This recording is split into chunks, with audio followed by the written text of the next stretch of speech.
There's perhaps no futurist with more accurate and impactful predictions than Ray Kurzweil. He has been correct about many of the predictions he's made over the past decades, about the decline of the Soviet Union, about computers beating the best human players in chess, and about the rise of the internet.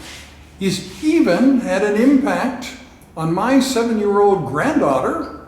His award-winning and best-selling children's book, Danielle, Chronicles of a Superheroine, has been read to her. Nevertheless, I believe Ray Kurzweil's prediction that mind uploading will be perfected and successful in the 2030s, that is, within the next 19 years, is not correct, but that perfected and successful mind uploading might take 10 times longer, that is 193 years.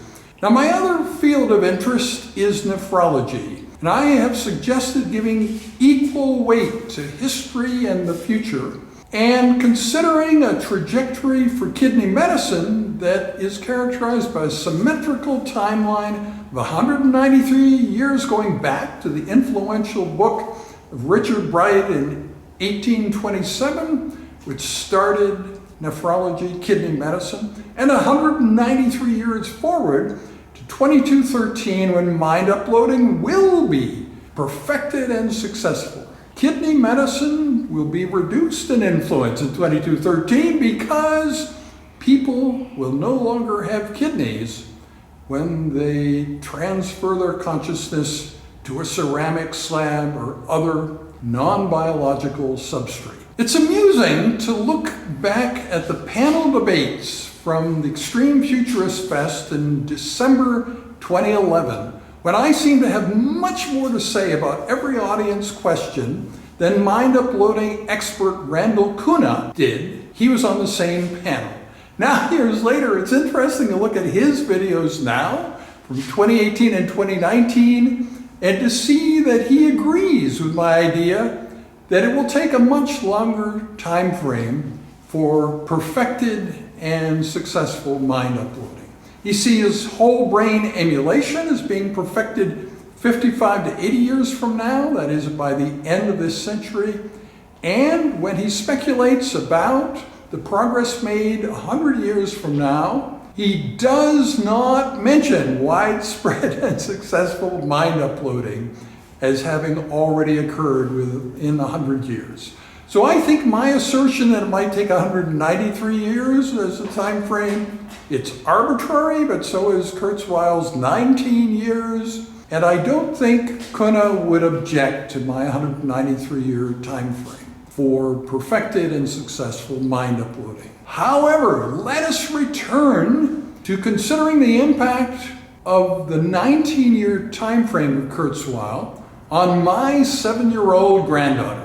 This is what she would have to look forward to according to Ray Kurzweil. In 2029, when she is 16, machines would be as smart as individual humans. In 2035, when she's 22, machines would be as smart as the whole aggregate human race.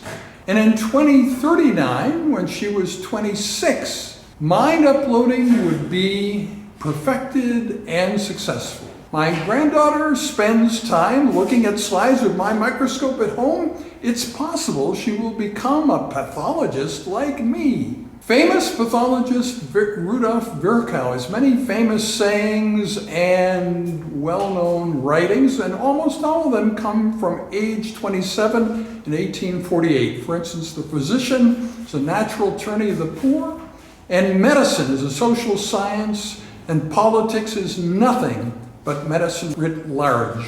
Both of those quotes come from him at age 27. So it is possible that at age 26, my granddaughter will transcend her biology and upload her consciousness to a ceramic slab.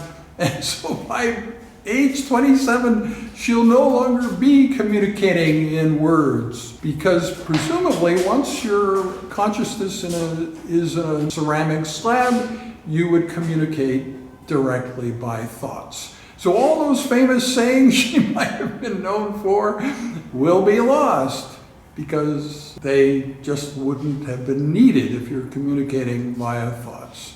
Let's see what she has to say about all this. Do you remember when your father read you this book? I think so.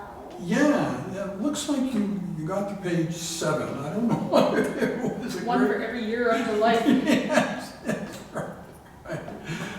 So what do you think about this idea that people might go from having the life they have now to like being able to live forever, like inside an iPad or a cell phone or something like that? Well, I was thinking if it was possible in the future we would live in Minecraft. It's a kind of video game. Mm-hmm. Yeah, sure. Well, I think that's the appeal of that. Like, people aren't sure when robots are able to do all the regular jobs, what will people do? So maybe they would live in video games all the time, or most of the time. Yeah, I was just thinking that there was like you could shrink down, and there was like a little portal that actually led you into a kind of video game. Mm-hmm. Yeah. Well, I was thinking about that. Yeah. But what if you couldn't go back, right? if once you got there, you'd have to stay there. Well, I was thinking that we created that portal, shrinked down, and it went inside of it, and then it was still there when we just came there, like when you go to the Nether in Minecraft, and your portal's right there. Yeah, so it would be nice if you could go back and forth. Yeah. But maybe we wouldn't be able to go back and forth. That's the thing, right? I mean, there are many variations in this. Like they talk about, destructive mind uploading, non-destructive mind uploading, which would be where there are two of you, right? So the regular person's there, and the one of you in the video game is also there, yeah. And there'd be two of you then. Yeah. And then the third way is where sort of piece by piece they replace the real you with, synthetic you, just very gradually over a long time. Yeah, but you could still control that one of you, and you could do awesome things. Yeah, no, there would be no limits anymore. You could live forever. You could have any experience in the Minecraft world that you can imagine. Yeah. So, Rebecca, what do you think about this stuff? That's a good question, because my experience with mind uploading so far has been in fiction, because I feel like even though we are kind of on the cusp of making some progress in real life with mind uploading, we're still kind of far from it, especially to work out the kinks and the ethics and the technology, right? Right. My fear would be if mind uploading occurred, as you mentioned, non-destructive uploading, is there 2 copies of me? And that's a scary thought. Or would it, preferably, I think ideally for me, it would be to have my virtual mind and my physical mind be simultaneously existing. So there's no doubts to my identity whatsoever. Right. So there's still only one of you in terms of who's in charge. Who's in charge, right? Yeah. so you're simultaneously in charge of both worlds. See, I thought I discovered something significant in 2012 when there was this article about how mind uploads would be inherently unstable. I thought, that's the big problem. Yeah, inherently unstable. That sounds terrible. But one of the first comments about my writing about that was somebody else had said, human minds are inherently unstable. I mean, why? There's nothing wrong with mind uploads being inherently unstable. It's just the way we are, And that's what you already accept, that there's some inherent, none of us is absolutely stable and able to withstand all stresses and so on. We all have a breaking point. So yeah, uploaded minds will be inherently unstable, and our mind right now is inherently unstable, so that's not really a critique. And then this whole thing about the effect on self, right? So why is it important for you to only have one self? I mean, if you thought that the motivation of these two versions of you were similar, then would it matter if they kind of diverged and did different things? I think to you it would, but why would that be troubling? I suppose it would be legally troubling, like if one of you did something the other one would never have done. Yeah. I guess it would be part of like a kind of an autonomy/control kind of thing, because humans like to be in control of their technology, and the unpredictable is a little bit frightening. So going into this, I think the default ideal would be, we're in control of this technology, and therefore I should not have any version of me be gone astray or to that fact, right? Like it's hard to really put into words, but it just gives me this like uneasy feeling to have option B occur as a possibility. Right. So multi-boxing in video games, for instance, where you can control 5 players at once or something, the actions of those players are pretty simple and not morally fraught with anything, right? I mean, they're not doing complicated things, they're just running or jumping or something, you know, right? So I guess that's the difference. What about this idea of a, bucket list, certain things you want to do during your lifetime? Do you think we'll always have that? Or will we come to a time where it doesn't make sense to have a bucket list? Because you can put anything in it and have that experience somehow, either as a synthetic being or a biological being. So bucket lists could be endless. It doesn't matter. And if you're going to keep on going forever, why should there be a list? So what do you think? Are you in favor of bucket lists? Or do you think they will become outmoded? Do you think they're already outmoded? Well, I guess I haven't really thought too hard about my mortality quite yet. But I don't think I'd be the type to have a bucket list. I mean, as nice as I want life to be well structured and predictable, I mean, part of the fun is having it be spontaneous and unpredictable, right? So having a bucket list kind of puts a limit on what I can do until I cease to exist, for example. So I don't think it's really for me, but I can see, it affecting other people differently. So there's a story that I once interviewed a student who was probably about 11 or 12 years old at a science fair, and his project was on, I guess, immortality and extending life beyond what it's currently, the current limits of life.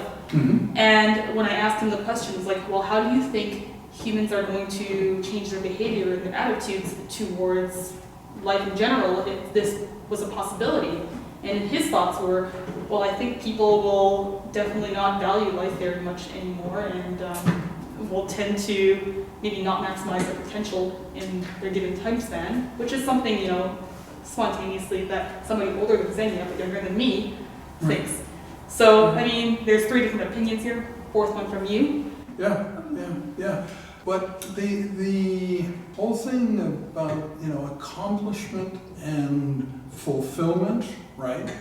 So there probably already is a bit of a disconnect between those two. Somebody can feel proud of something that nobody else thinks is, merit worthy. But usually the two are linked, and you think of your life as, having certain, accomplishments, and, at the end you'll be able to be proud of them and stuff. So, could there be a pride in what you're doing, like, for today? And, less of a thinking about the big picture. If you meet somebody, you tell them what your trajectory was for the next 6 hours, and that would sort of be the focus. Yeah. Yeah. So is that then a life without meaning? Is that a completely ridiculous life nobody would want, or is it better than our lives today? Or what would that sort of short-term interest life be like? I think to truly really compare it, you have to live both sides, right? Yeah. To have lived the mortal life and then suddenly have your life extended indefinitely, then you can really compare it the same way. From my perspective, think of how medical students do their homework. You can give a deadline that's 3 months long, and everybody will amp up productivity the last day. So I think maybe based on what we currently do, we need those tight time frames and finite deadlines, right? Right. So maybe this is what human nature is currently. But if we were to know life differently as it extends indefinitely, maybe we will behave differently. But right now I'm thinking that nothing will get done if we were to put our current selves into that predicament. So, Xenia, do you think what we're talking about today is really important, or is this sort of a minor thing? Like, one of the strange things is there haven't been a lot of books written about this. This book from 2014, Intelligence Unbound, it is one of the last books about mind uploading and becoming a sort of person within Minecraft. The rest of it are just sort of general things about it by professional educators and stuff. So does it seem to you like this is something important, or is it not very important? I don't really know. Yeah, that is the truth. But let's say if this is really going to happen in the next 19 years, then human beings should be giving much more attention to this, right? If these changes, the sort of rise of machines, rise of the non-biological world where you could upload yourself into video games. Yeah, I know, there are mosquitoes in here. They're from your biological world. Yeah, once your mind is uploaded to a ceramic slab, there'll be no mosquitoes to worry about anymore. Yeah. Mosquitoes don't have to, run to the washroom when you need to use the washroom. You don't need to sleep. Yeah. You might not need to drink water or eat food. Yeah. That would be nice. Yeah, and you can think about how thin such a life would be in a metaphorical sense, but a real physical sense too. iPads and screens are getting thinner and higher res. You can imagine that you could fit your consciousness on something physically very small, right? And does that free you? Does it make it easier to do whatever you want? Or is that limiting? I don't know. Do you think you have to be visible to be important in the world? That's certainly our assumption at the moment, right? That,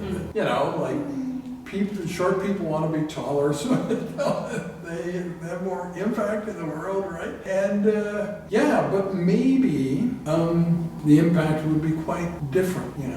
It's like winning, bonus points or whatever in a video game, being one of the highest scorers or whatever. Maybe that's the thing that counts. What about the idea, Xenia, of spending all your time in video games? Do you think, could that be a satisfying way to live? I would think it was fun. I would think that it would be pretty fun. Yeah. Like living in a video game, doing your own stuff, build your own house. Yeah. No, a lot of things would be quite easy. It would be empowering that you could do so many things. Would you want time to go by quickly, or or slowly? Would you like to kind of, be able to take all the feelings of every moment in, or would you like to have this feeling as you're going very fast?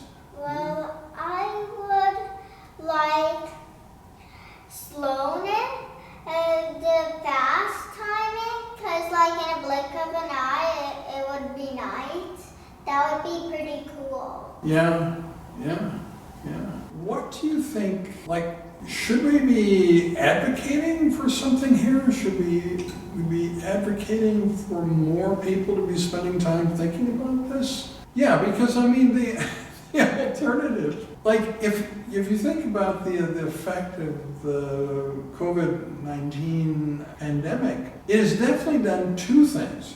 It's made a lot of things happen that we predicted would happen, in decades, happen right away, like things going digital. But certain aspects of the Moore's Law, trajectory and stuff. A lot of people are working at home, a lot of projects have been canceled and so on. So it's kind of hard to figure out does it seem like the time course of the whole human race has been altered, or is this just a little blip and we're gonna pick it up and, continue sort of the same as we were before? Or seem like to you, and is it a slowdown or a speed up or some combination? Yeah, it sounds like a combination to me, maybe a momentary slowdown, but ultimately I think it is beneficial to propelling, the human race to move forward. But, looking at it in hindsight, 100 years from now, it might have just seemed like a blip, but it's impossible to calculate how much positive or negative of an impact it has caused. Yeah. So it is possible that human motivation is getting better, that the internet influencers that they just wanted to have a lot of pictures taken of themselves wearing particular things or doing things so that other people would be jealous of them and want to visit their page and see what they're doing today and stuff. That kind of activity has decreased, and helping others, safety and trust, those seem to be the more common motivators now, which is a good shift if that's really what a kind of generalizable thing. Do you think that you can sense that the moral stance of the human race is changing, or do you think really basically not much has changed in terms of good or bad human beings are and what they want to achieve? I don't necessarily think that human beings have changed, but they are showing themselves in different ways now. Yeah. And I think values might have changed, but humans individually have not changed. Yeah. But society's values have changed, I feel like, just because I remember one of the discussions online since the pandemic hit and everybody was on lockdown, that it felt like suddenly all celebritydom and all the entertainment centers like sports and stuff became insignificant because, well, we didn't have any and life goes on, right? Yeah. So maybe, when people, lived with celebrity news or lived with watching sports for 6 hours a day, you don't have that anymore, but you don't need that. Yes. Yeah. So it might have the people in general reevaluate their values and, I guess, ways to spend their time. But ultimately, because we've only had to survive this for a few months, maybe it hasn't made the severe impact that it could have made if, luckily, it's not going to go on for several years. Yeah. But that's too early to say right now. The funny thing is, all the promotion of my speaking at the, November 2020 New York City Digital Pathology and AI meeting, it's getting kind of ridiculous. It's like I'm an internet celebrity, right? You can see why the company organizing it is doing that, but it just once again comes down to a lot of practical things. It seems like they've already taken measures at the hotel to make it reasonably safe to be there, but they can't really control the airlines up until now. And so, you get, something terrible in terms of COVID infection happen to you on the way there or the way back. Now, I imagine that there's going to be tremendous pressure on the airlines to fix that in the next few months. So maybe by November, you're seated in a plane that has a capacity of 500 and there are only 50 people there and they're all spread out, and the air handling system has been fixed, and I don't know. But in some ways, it sort of makes it clearer what we enjoy and how we learn, right? Like, now that conferences are virtual, there's no question some of them work better. Some of them have greater attendance than they've ever had. Mm-hmm. And people had to come there face to face, they're staying away in droves, and now that they're on Zoom, everybody likes it. So it's really interesting. Yeah, well, I just wanted to point out, in terms of my 7-year-old granddaughter being here today, that it is kind of related to this book because of the fact that this is Ray Kurzweil's latest book. It's a collaboration with his own daughter. It is to inspire young people and get them to think about sort of superhero-like lives. And it's an unusual enough book. It's won a lot of awards. But I think that, on the other hand, the book aside, if you just look at the ideas of mind uploading and what the impact will be on 16, 22, 26, 27, it seems like something we ought to work quite hard to, avoid and to keep life the way it is, right?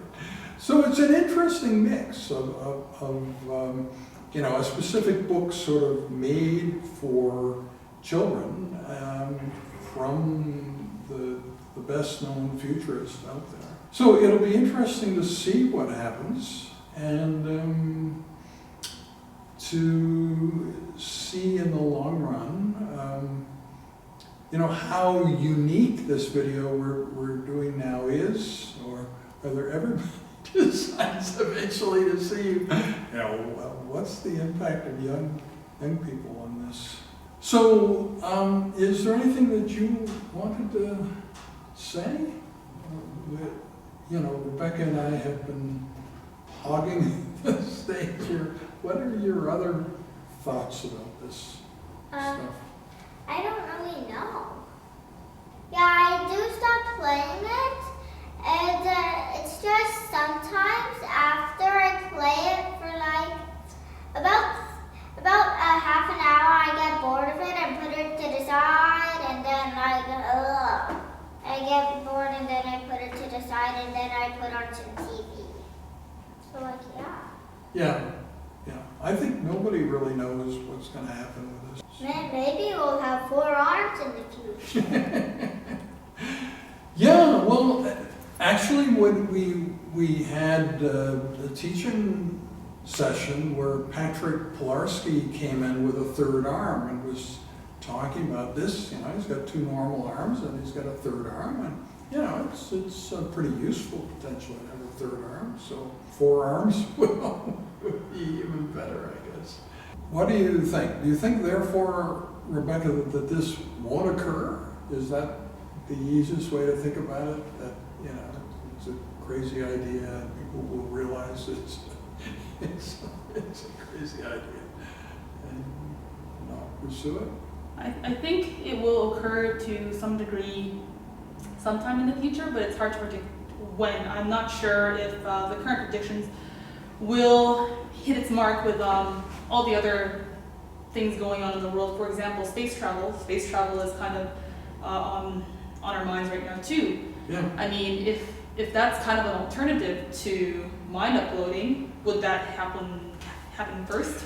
No, we'll see what that thing at 25 minutes of the 4.5-hour video says is that this would be the solution to true space travel, because right now the radiation risk for long distance space travel is really something troubling, and the effects on the eye and so on, like Even the short space flight experience we're having now seems to, degrade vision, and it doesn't all come back.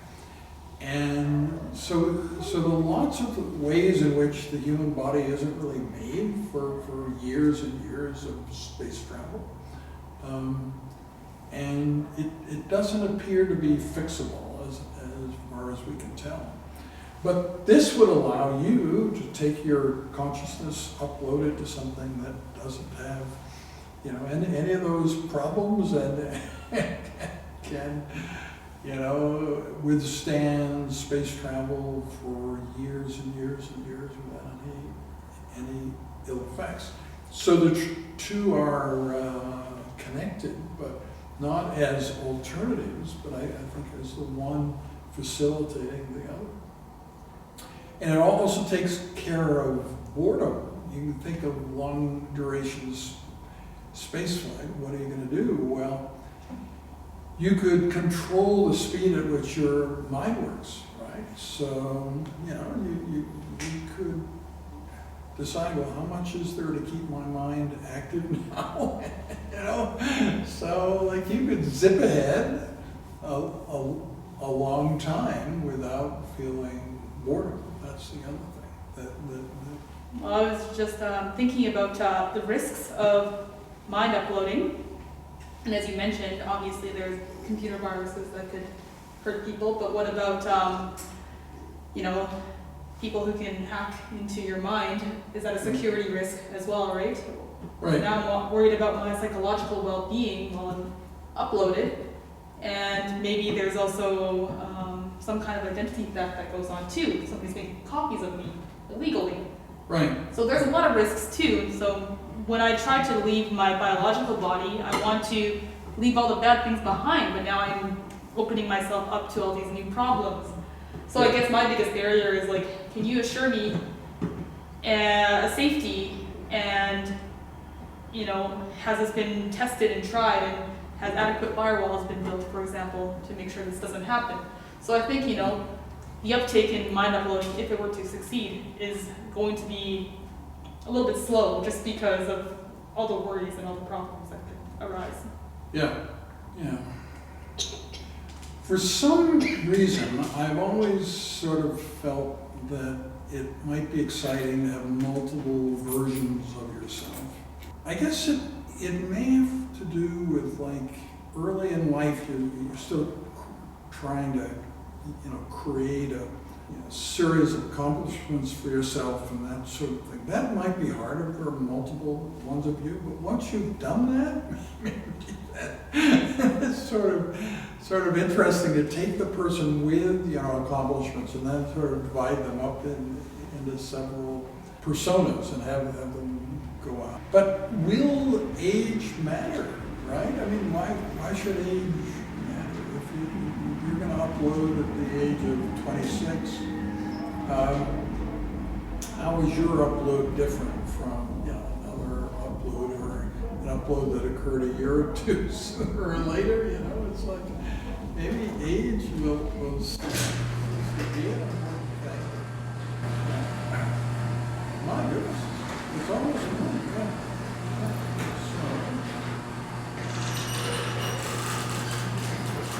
Mind uploading scolding, a small disagreement of 174 years in arrears. Ray Kurzweil says we will be uploading minds successfully in 2039.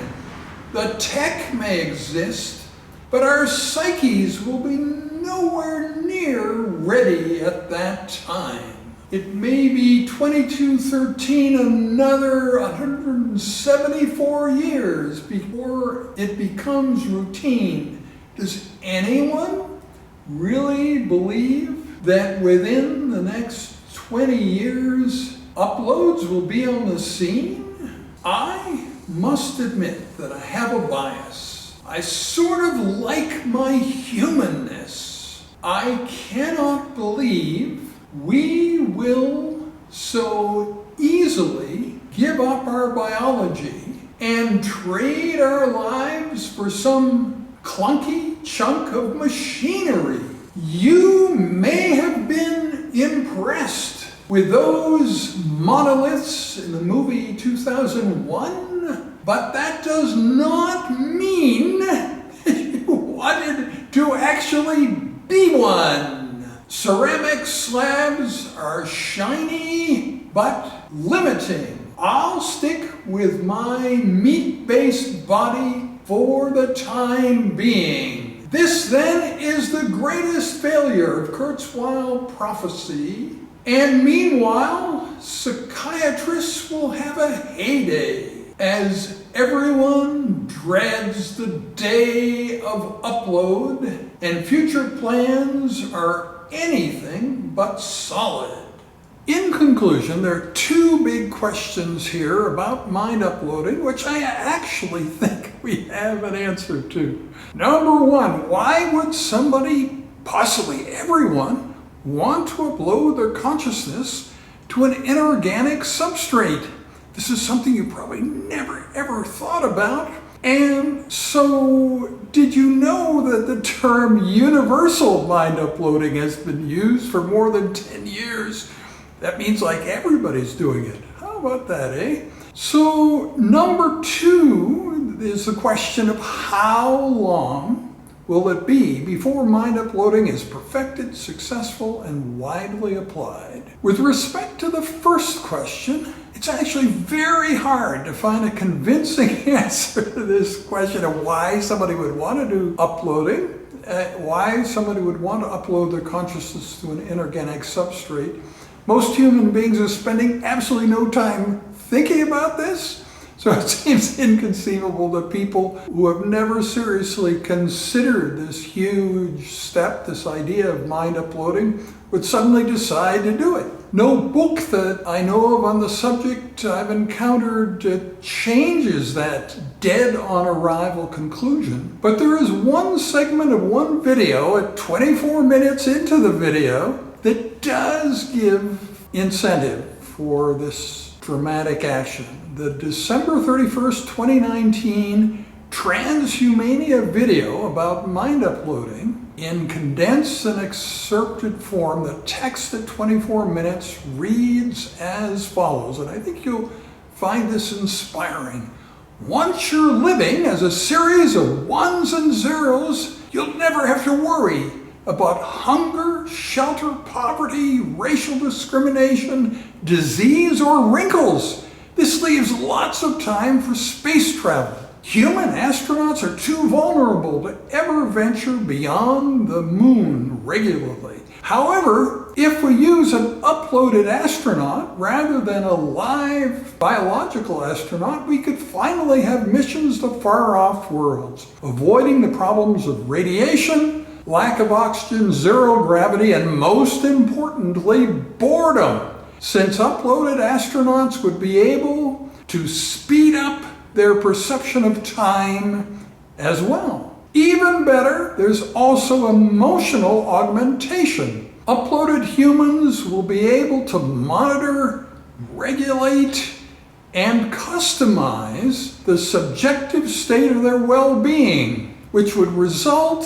in unimaginable levels of happiness. And there's also the notion that digitizing one's consciousness might be the only way to eliminate suffering. Maybe mind uploading could help us achieve enlightenment proposed by Eastern religions. Uploads could also operate outside their normal spectrum of emotions, maybe create entirely new emotions altogether, could change our perception of the universe such that it could eliminate our evolutionary bias and we could see reality for what it really is. Wow, what a positive statement, eh?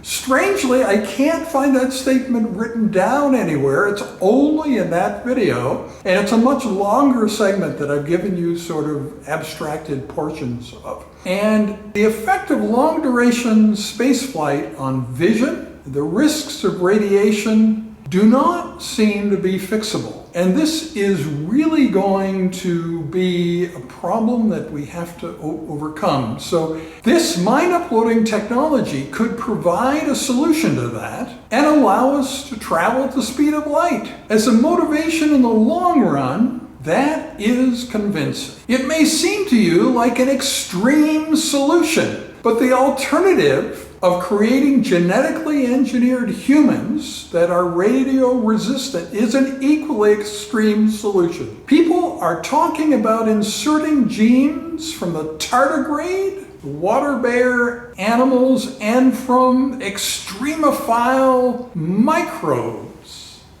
such as radiation-resistant bacterium Deinococcus radiodurans into human beings to allow them to survive extreme radiation risk of long-duration spaceflight and living on other worlds. Now, to perfect that genetic modification of the human race might take longer than mind uploading. We've already talked about mind uploading as maybe taking a long time. So both are extreme, but they are necessary if we expect to do Star Trek-like travel into distant worlds. And it will be a long time before genetic engineering uniformly provides net benefit. And you could imagine a lot of things that could go wrong. When you look at the tardigrade animal and that bacteria and think about inserting those genes in our genome, I think we don't really know exactly what we could lose in that process. So it's really something we'll have to ponder. What then about the second question? How long will it be before mind uploading is perfected, successful, and widely applied? So the first part of perfecting the technology is providing security. No one would want to upload their consciousness to an inorganic substrate if it was vulnerable to deletion or could be infected by viruses. And it could be many decades before we are absolutely confident that this security challenge can be solved. Then comes perfecting the actual details of the mind uploading technology itself. As stated in the introduction, Randall Kuna and the Carbon Copies Foundation have consistently disseminated the view that full perfection of mind uploading could take longer than a century. New videos appear on their YouTube channel every month, and so you can easily follow their current thinking on this, but they all regard mind uploading as something quite far away. So, for instance, the computers available at the time that mind uploading is really happening will be completely different from the computers available to us today. There's another reliable source on this question. That is the TED-Ed talk of Michael S.A. Graziano from October 2019. And that really excellent talk about mind uploading states that it is hundreds of years away. So we've said it's 193 years away, and Randall Kuna says it's more than 100. So taking these two sources together, I think our estimate of 193 years, that is the year 2213, for perfected and successful mind uploading, is spot on. That's our story, and we're sticking to it.